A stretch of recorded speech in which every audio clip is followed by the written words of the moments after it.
Nós estamos numa anormalidade espiritual. Se nós não estamos experimentando essa vida, essa realidade do Espírito Santo agindo nas nossas experiências de igreja, como foi no livro de Atos, no princípio, nós estamos vivendo uma vida anormal, por debaixo do padrão estabelecido por Deus. Se nós queremos saber o que a igreja realmente é e deve ser aos olhos de Deus, nós precisamos olhar para o livro de Atos e comparar-nos com o livro de Atos. E comparar a nossa experiência com a experiência da igreja em Atos. E aí nós vamos saber se realmente somos a igreja que está acordada, que está desperta espiritualmente ou está dormida ou morta espiritualmente. Então, por isso nós temos esse padrão primeiro. Aí nós temos a igreja segundo o pensamento de Deus. Aí temos uma igreja cheia do Espírito Santo. Aí temos uma igreja caminhando no poder, na vida, no testemunho do Espírito Santo de Deus, que é sinônimo de caminhar na plenitude de Cristo. Duas coisas são exatamente o mesmo. Porque nós não podemos entrar na plenitude da experiência de Cristo, de tudo que é Cristo para nós, sem o Espírito Santo de Deus. Duas coisas são as duas faces da mesma moeda. Então, aí temos essa igreja. Mas quando nós falamos de uma igreja que precisa despertar, quando falamos de a necessidade de compreender, entender quais são as marcas, ou quais são os sinais, as evidências de uma igreja espiritualmente desperta, é porque nós estamos, provavelmente, como já podemos olhar para toda parte, estamos vivendo num estado de anormalidade espiritual. Mas como explicamos esse estado? Em que consiste? Para entendermos os sinais que vamos ver amanhã, se Deus permitir, os sinais de uma igreja desperta espiritualmente, vamos primeiro olhar para os sinais de uma igreja espiritualmente morta, dormida. E então podemos ver o que significa despertar ou acordar espiritualmente. Primeiro vamos entender o que significa estar mortos espiritualmente. Porque pode ser que não sejamos como aquele vale de ossos secos, achando que estamos vivos e estamos secos e mortos, sem vida. Então vamos ver o que a Escritura nos diz. E eu penso, irmãos queridos, que um dos versículos, ou uma das passagens mais interessantes ao respeito, ou dos textos, está no livro de Apocalipse. Porque no livro de Apocalipse, nós temos a igreja muito perto da igreja do livro de Atos, em tempos e em anos. As igrejas do livro de Apocalipse, no final do primeiro século, ano 92, 93, depois de Cristo, ficam 60 anos ou 50 anos depois da igreja em Jerusalém. Então, passaram poucos anos. E aí temos uma maneira de comparar essa igreja, que é a igreja normal, segundo o padrão divino, e uma igreja que perdeu essa normalidade espiritual. Muitas dessas igrejas, já 60 anos depois, pouco tempo. E aí vamos ver, então, qual que é a diferença. Mas primeiro, queria citar as palavras do irmão Jonathan Edwards.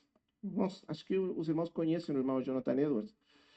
No século, finais do século XVII, princípios do século XVIII, primeira metade do século XVIII, houve grandes despertamentos ou avivamentos espirituais na história da igreja. Alguns dos maiores despertamentos espirituais na história da igreja. Na verdade, houve três grandes despertamentos espirituais naquele tempo que deixaram seu efeito até os dias de hoje. O primeiro grande despertamento aconteceu na Alemanha, especificamente uma região chamada Morávia, com os moravianos. Aí o famoso Conde Zinzendorf. Aí aconteceu o primeiro grande despertamento. O segundo, poucos anos depois, aconteceu na Inglaterra, com os irmãos Wesley, John Wesley, Charles Wesley e George Whitefield. E o terceiro, paralelamente, grande despertamento aconteceu nos Estados Unidos, com muitas comunidades puritanas nos Estados Unidos. Mas principalmente, ou vamos dizer assim, um dos principais atores desse despertamento, desse grande despertamento espiritual, foi o irmão Jonathan Edwards, lá nos Estados Unidos. Então temos esses grandes despertamentos paralelos na história da igreja. E desses despertamentos espirituais, irmãos, surgiu muita coisa maravilhosa na história da igreja. Todo o grande movimento missionário que atingiu 165 países no século XIX nasceu desses grandes despertamentos espirituais. O Senhor reavivou, despertou, trouxe vida a uma igreja que estava morta, dormida. O irmão Jonathan Edwards foi um dos protagonistas do grande despertamento espiritual, no ano 34, 1734, 35, primeiro, depois o ano 1739 até mais ou menos o ano 42, 43, 742, 43. Aconteceu o grande despertamento espiritual nos Estados Unidos.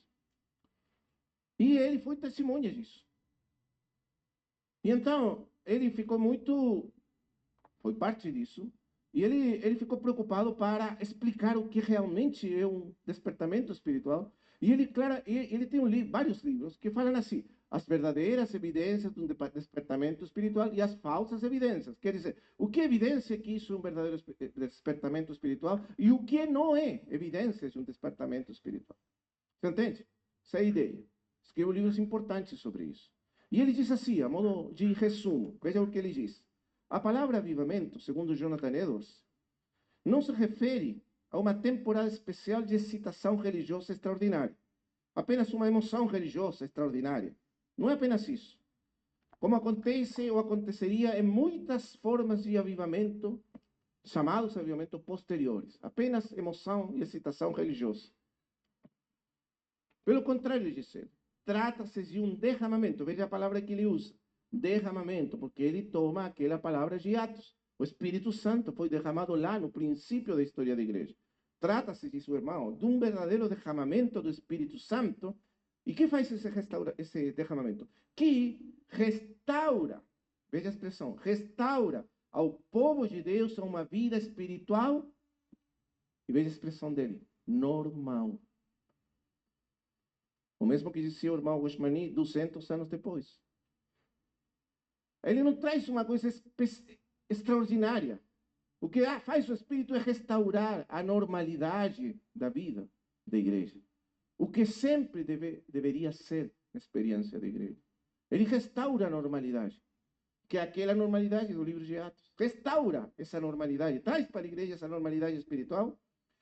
Após um período de declínio, não apenas individual. O problema não é apenas individual. Sempre há declínio individual nas igrejas. Mas ele fala de um declínio coletivo. Quando a maioria dos crentes adormece. Quando a maioria dos crentes esfria. Quando a maioria dos crentes fica dormindo, fica espiritualmente morto. Quando isso se torna a normalidade, entre aspas, na igreja, então é aí que acontece a restauração do espírito. Está vendo? E então ele diz, os períodos de declínio espiritual ocorrem na história da igreja. Por que acontece esse declínio espiritual?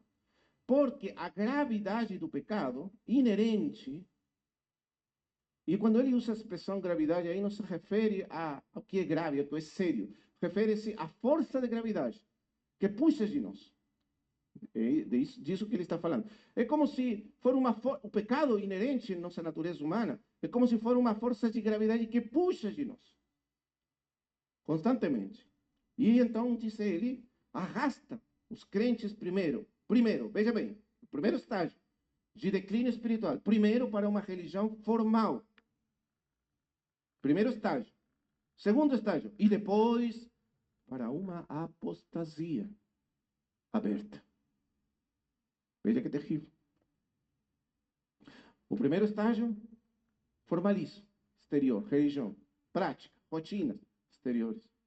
Segundo estágio, apostasia aberta. E por isso que o Espírito precisa trazer essa renovação, essa restauração, que na história da igreja são chamados de avivamentos, ou reavivamentos, ou derramamentos do Espírito, ou outras palavras, despertamento espiritual. Mas veja a ênfase, é interessante. É porque a igreja perdeu a sua normalidade espiritual. E foi cair numa religião formal, ou foi cair pior ainda mais baixo, na apostasia espiritual. Para entendermos essas coisas, vamos olhar então para o livro de Apocalipse. Como isso acontece? Esse declínio espiritual na história da igreja acontece. Capítulo 2 do livro de Apocalipse.